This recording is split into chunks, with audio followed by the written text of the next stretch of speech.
Ooh, hello friends, hope you're well.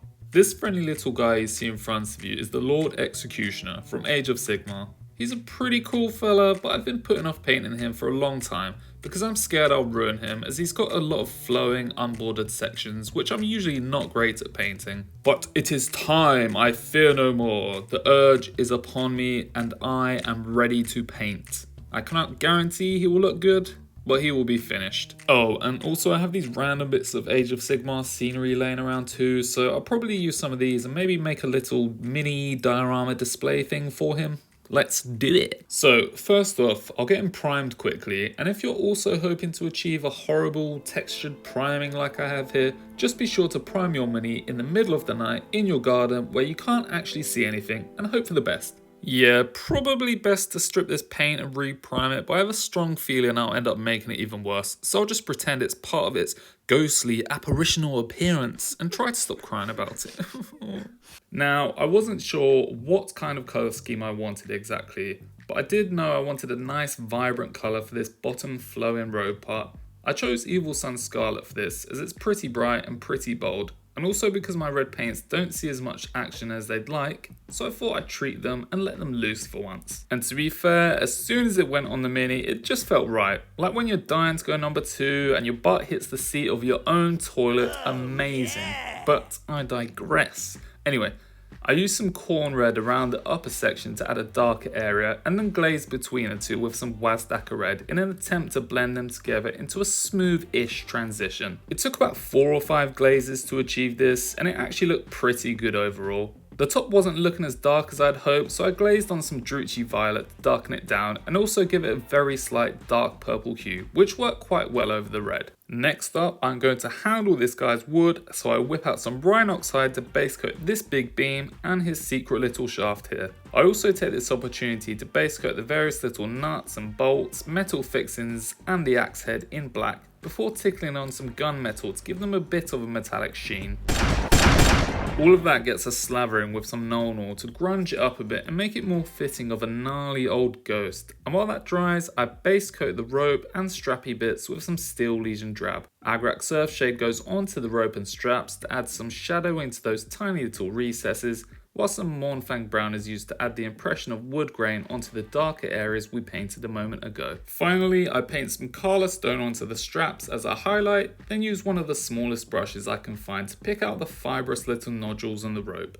This took a lot of attention, and yeah, it did give me a headache, but was worth it in the end as it gave the rope some nice crispy definition. Next up, for the upper Obi-Wan Kenobi, Hello there. I'm going to shoot for an almost white colour, and of course, when painting white, you don't actually really want to use white until the very end, so I first apply a base coat of some Fenrisian Grey. And once that's on, I gradually mix more and more Ulthuan Grey in and apply layers which are lighter and lighter than the last. I've thinned down my paint a fair bit here, so the layers are fairly translucent, which should help to build a somewhat gradual colour shift from the pale grey in the recessed areas to the brightest matte white colour I apply on the highest points. In the end, it's not looking perfect, and I can't really decide if it looks white or a weird shade of grey, but let me know what you think by sending in a letter to PO Box 69420 on the planet Uranus.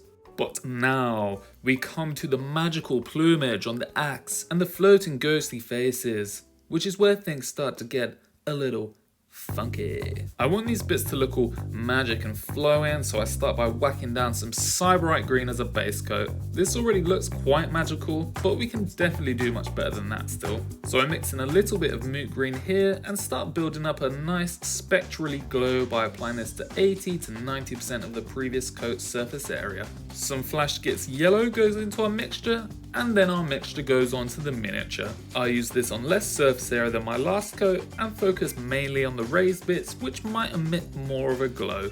A final smidgen of Ulthuan Grey goes into the mix, and this final brightest colour is added quite selectively to any bits I think deserve it. Boom shakalaka, shake your maraca, that's it done. Super quick, super easy and super funky. His little emerging hands here get a comparatively basic treatment with a quick coat of Ushabti Bone, a blast of Seraphim Sepia, and highlights with Screaming Skull. Absolutely thrilling stuff. Try to contain your excitement, everyone. Woo! And the final work on this mini is finishing the axe off, which I do by first stippling on some Mournfang Brown as a bit of rusty foundation, and then I add some dry rust effect paint. This gets some Agrax Surfshade to add to the griminess before getting another touch of dry rust, and then some stippled gunmetal. Is this tangible rusty axe fitting of a spectrally magical ghostly being? I don't know, is anything really when you think about it, you know? Who's to say? Certainly not me. Maybe you though. Oh my god, what are you talking about? Anyway, my hairy little snails, that's the painting finished. And remember at the beginning when I said, I want to make a little mini diorama display thing? Yeah, that ended up being a bit more full on than I anticipated. So let's get into that. What is up? Me again, that guy from 3 seconds ago. Here we have a little pre-made base thing I've made by boxing in some polystyrene, and I'll use this as a foundation for my diorama. Using a base this big should have been my first clue this would turn into a much bigger diorama than I planned. Maybe make a little mini diorama display thing. But we live and we learn, don't we? Anyway, I quite like the look of these wall sections, so let's snip those off, snippity snip, and I'll probably place them down like this, having an upright broken wall section with maybe some rocks on top, because every diorama I make has to have rocks in it. I start by gluing this hunk of polystyrene down at the back, and then start carving it up. I carve out some holes behind where these doors and windows will be, which don't actually go anywhere, but shh, don't tell anyone that. And then I carve out a big old wodge of it here where the broken wall will be, as I have a pretty cool idea of what I might put here. And as mentioned, I'm adding some sweet homemade plaster rocks on top here to build up a rock face. So I add a little guy here, another one there, and then another one there. They look weird now, but they'll look a little bit less weird in a moment. So just hang on in there, partner. After I've absolutely rocked this diorama's world, I'm cracking out the wall filler and first applying this to the inside of the carved out doors and windows here. Next, I'll use it to fill in the gaps and smooth over all the transitions in the rocks to make it one big happy rock face. And if you want a more in-depth look at this super easy rock face making process, I have a video showing you how to do it from beginning to end. I'll leave a link to that somewhere if I remember, and if I forget, then please Father forgive me for my sins. I then slather this filler all over the remaining exposed areas, as we don't want any bobbly polystyrene texture showing through, because that is no good. And once that's all dried off, I add a mixture of black paint and PVA glue into the door and window slots, and then glue the wall pieces in place properly. I use a little bit more filler around their tops and bottoms to merge them into the rock face, and also shove some balsa wood onto their sides to hide these horrible little gaps. The whole thing then gets saturated in our PVA glue and paint mixture to make sure it's all nicely sealed in and can't escape. I try not to get this on the scenery pieces, as it can leave a bit of a texture, which won't be good for smooth painting. I mean, I get some on here and there, but it's an accident. A little bit won't hurt us too much. And with that, it is that magical time again. Time to paint. Now, again, for my rock face, I won't go through the painting in great detail, as the rock making video I mentioned also shows you how to do this step by step. But the quick process for painting these is to start dark and then dry brush on lighter and lighter coats to less and less surface area each time, before applying some different coloured washes, which will help to give our rocks more natural looking hues. A couple of final quick dry brushes go back on over the washes to bring that lighter highlight colour back onto the rocks, and they are done. Easy peasy, squeeze my cheesy baby. The ground gets a nice covering of brown, just in case any of that pokes through later on. And I also apply some of this into the busted out area in here to start building up some muddiness. And the last bits to be graced by the touch of our fair brush are the wall pieces. I start with some brush on primer and then dry brush on progressively lighter shades of grey over a darker base coat. It's the same idea as the rock face really. You start with a darker base coat and dry brush lighter coats to smaller surface areas each time. After all that dry brushing's finished, I then throw around a couple of different coloured washes to add some grime and different coloured hues and shadows, and then give it one more final dry brushing and then stipple on some bits of green here and there to look like moss. I might have gone a bit over the top here with the green, but we can dirty it down a bit again if we need to at the end. With our paints now painted, I slosh around a generous helping of the homemade mud mixture I show in basically every video I've made so far.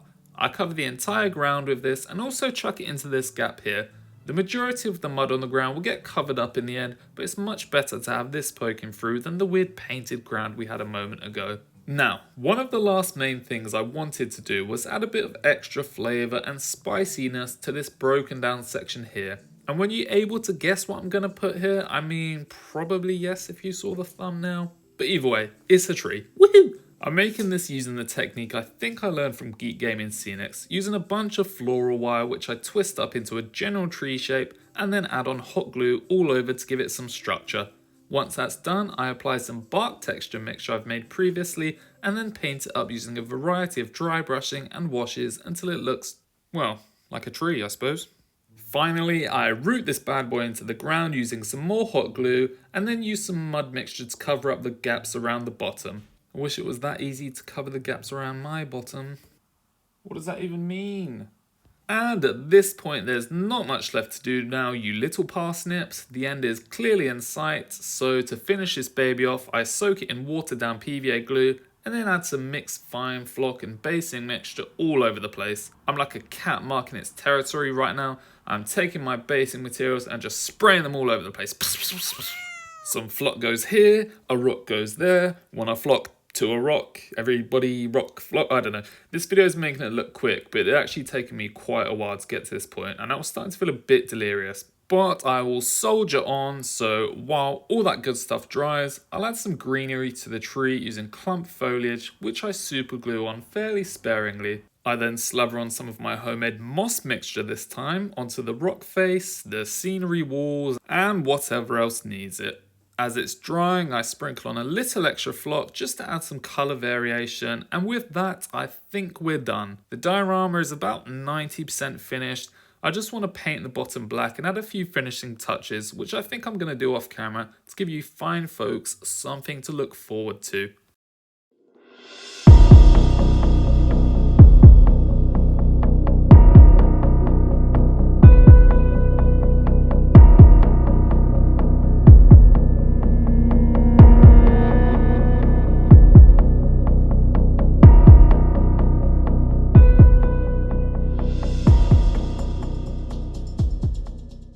And here it is, my friends, all finished. I've made a few little additions off camera as mentioned, just to spice it up a bit, you know, add a bit of pizzazz, add some steez, and for everyone who comments down below with the additions I've made before I start listing them off, I will eat half a cabbage. So go on, take your time, you've got about 5 seconds to go before I start listing them off. Get your comments in, no skipping ahead to the answers. Craig, I am talking to you, no cheating please. Anyway, yes, the additions I've made to bring a bit more life to the diorama are as follows. I made a little bone pile which I then stuck in the doorway here as some subtle skeletal remains. I also chopped up and painted a few more bits of that scenery to add around the blown out section of wall to add to the effect, as well as adding a few leftover mushrooms from my old project, some assorted tufts, flowers and plants, and dusted on a bit more flock to the tree's foliage for more variation. Finally, my favourite addition is these coffins which I'd made, which were actually really easy and fun, so let me know if you want to see how they're made. I think all of this together kind of tells a story about a tree that's slowly growing through the ground and then the wall of a tomb, bringing some unfortunate coffin dwellers with it in the process. Maybe the Lord Executioner in front of them is one of the poor souls disturbed from his rest and brought out into a spectral spirit form to haunt the earth until his body is returned. Maybe he guards the tomb with increasing aggression now that its contents have spilled out, or maybe he's just some old geezer who's floated by on his daily stroll. Who knows? But I really like this diorama, and I really like the miniature. Of course, neither of them are perfect, as nothing ever is, but as individual pieces, I really like them, and I'm really happy with the effort I've put into them. But do they come together as one piece? I'm not so sure, to be honest. I don't know if this is the right miniature for this diorama. I think I'd painted the miniature up in a colour scheme I liked, and then made a diorama with a structure I liked, but didn't stop to ask myself if they would actually work together. I think something like a Sylvaneth would actually look a lot more natural with this diorama, as some kind of forest tomb guardian, or maybe the Lord Executioner would fit in with the piece better if it had a different colour scheme, more focused towards browns and greens perhaps. I don't know. Maybe I just need to give it more time and then see how I feel, as I often end up disliking the things I've made because I've spent way too much time looking at them, or I'm being too much of a perfectionist and pointing out all the flaws with them. Either way though, I am very pleased with this piece, or these pieces I guess. I don't know if the Lord Executioner will remain on here, maybe I'll swap him out, but even if I do, I've made two things I'm really proud of. This is also a good lesson for next time I make a diorama for a miniature, in reminding myself to stop and think about whether they actually work together or whether I'm just making things I like without syncing them up. But I don't know. Let me know what you think. Do they work together, or should I rip the Lord Executioner off and cast him into the flames of Mount Doom? Time will tell, I suppose. But anyway, thank you for watching. Feel free to subscribe or leave a like or a comment if you enjoyed, and stay tuned for more Swamp Rat creations coming at you soon. Bye!